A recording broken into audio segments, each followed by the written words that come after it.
Bonsoir à tous, bonsoir à toutes. Nous sommes le mardi 8 juin 2021. Vous regardez à l'air libre la quotidienne de Mediapart. Bienvenue au sommaire. Un meeting avec des centaines de faux militants. C'est l'enquête de Mediapart sur le meeting de Valérie Pécresse à Brive-la-Gaillarde le 31 août 2019. On en parle avec Antoine Rouget et Ilyes Ramdani de la rédaction. Salut à tous les deux.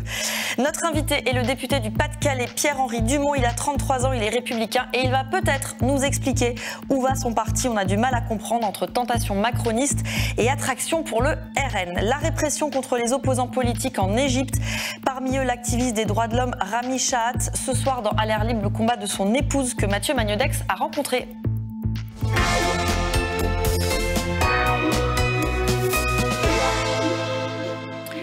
C'était un moment politique important pour Valérie Pécresse il y a 2 ans à Brive-la-Gaillarde le 31 août 2019. Ce jour-là, elle donne un meeting pour la rentrée de son mouvement Libre, peu de temps après avoir quitté les Républicains.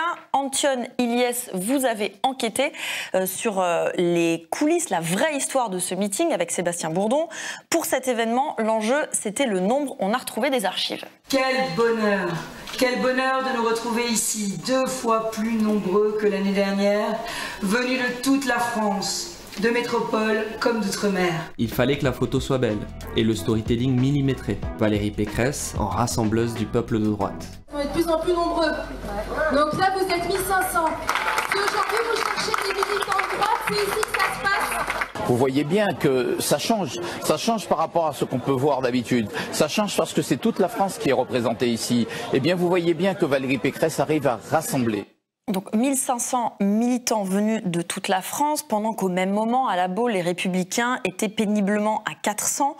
Succès donc, sauf que cette version, Antoine, c'est pas la bonne. Oui, on s'en est rendu compte au fil de notre enquête. En fait, ce meeting est complètement fantoche. C'est-à-dire qu'on avance le chiffre de 1500 personnes. Tu l'as bien dit, en plus, c'était fondamental ce jour-là d'être plus nombreux. Valérie Pécresse venait de quitter les Républicains et il fallait absolument montrer qu'elle avait des centaines de militants et militantes qui étaient prêts quand même à aller jusqu'à Brive. Hein. C'est pas la porte à côté, surtout quand on vient d'Île-de-France. Et donc, elle a mis en place avec ses équipes un vrai système pour drainer et pour rameuter des centaines de faux militants qui sont des membres d'associations communautaires d'Île-de-France qui ont été conviés à parfois venir passer une journée à la campagne gratuitement, tout frais payé. On leur a payé le déplacement, le déjeuner, etc. Et donc, un train a été affrété spécialement. Rendez-vous, gare d'Austerlitz à 6h38 le samedi 31 août 2019. Donc il fait beau, voilà, on promet d'aller passer une journée à la campagne, aller-retour dans la journée.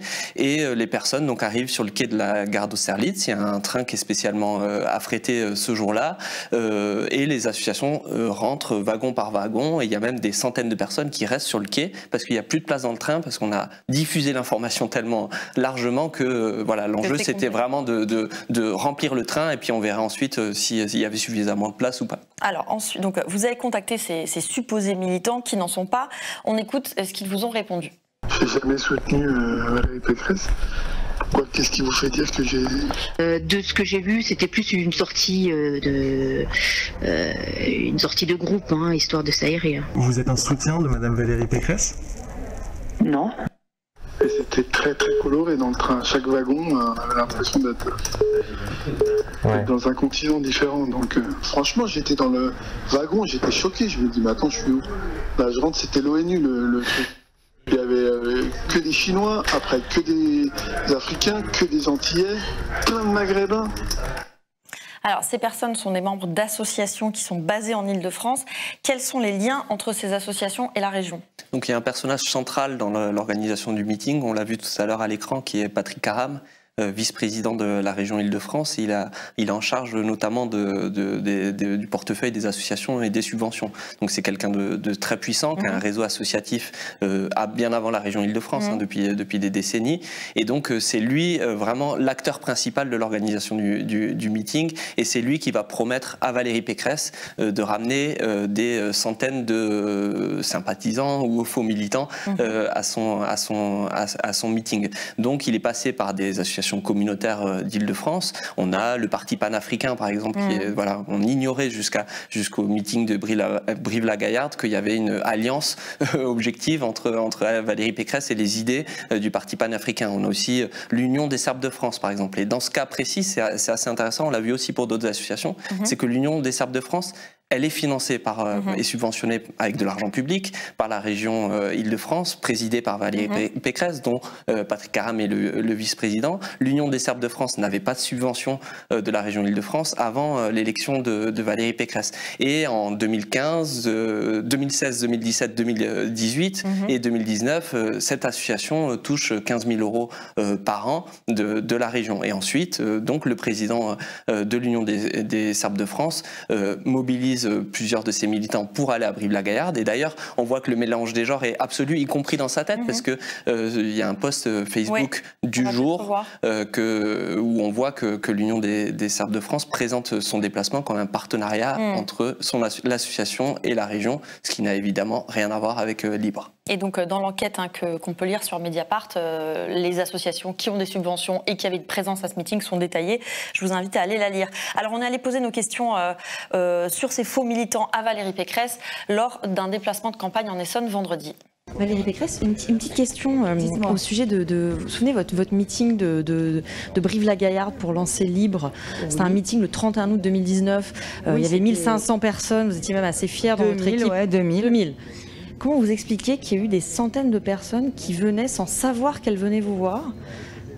Écoutez, aujourd'hui on est à 2 semaines du scrutin. Alors les manipulations politiques et les histoires qui sont exhumées du passé, franchement, c'est pas le sujet aujourd'hui. Pas il y a si longtemps, et puis surtout c'est une question de clientélisme qui se pose. Merci mademoiselle, vraiment n'importe quoi. C'est n'importe quoi de dire qu'il y a des gens qui ne savaient pas qui venaient vous voir, Valérie Pécresse ? Bonjour monsieur. On fait pas 500 km quand on sait pas où on va. Vous saviez qu'il y avait des centaines de personnes qui étaient venues sans savoir qui venaient vous voir ? Mais bien sûr que non, franchement. Enfin, on les a eu au téléphone, Madame Pécresse ?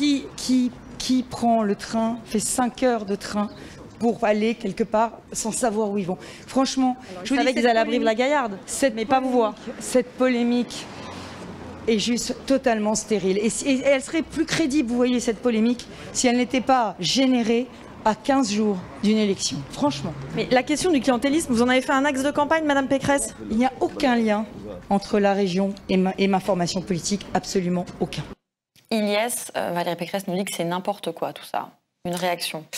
Forcément, politiquement, c'est un peu explosif pour Valérie Pécresse, parce que le clientélisme, c'est un des reproches principaux qu'elle faisait à la gauche au moment de la campagne de 2015, et depuis d'ailleurs son élection, elle le répète souvent, elle aurait mis fin au clientélisme. Donc en fait, les révélations qu'on fait, ça vient contrecarrer complètement ce discours de lutte contre le clientélisme, et en plus contre une forme de communautarisme avec des associations communautaires d'Île-de-France.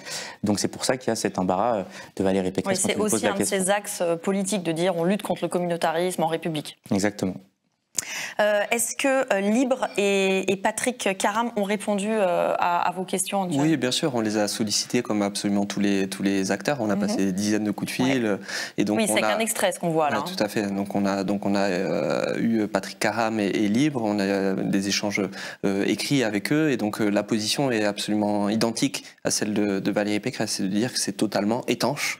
Et on voit bien qu'il y a un enjeu de communication très fort là-dessus, mais les personnes qui disent que c'était brouillé et pas étanche, ce sont pas nous en fait, ce sont les faux militants eux-mêmes. Les paroles sont très claires dans l'article. Est-ce qu'il y a eu des réactions politiques à ces informations? Il y a eu des réactions, donc non seulement de Valérie Pécresse, on l'a vu, et de ses proches, mais aussi de l'opposition au Conseil régional. On est dans un contexte de campagne régionale, donc c'est pas très étonnant. Et l'opposition qui a dénoncé, qui dénonce régulièrement la gestion des deniers publics, de l'argent public de Valérie Pécresse. Et là, ça a été le cas des socialistes, des communistes et des candidats aussi écologistes.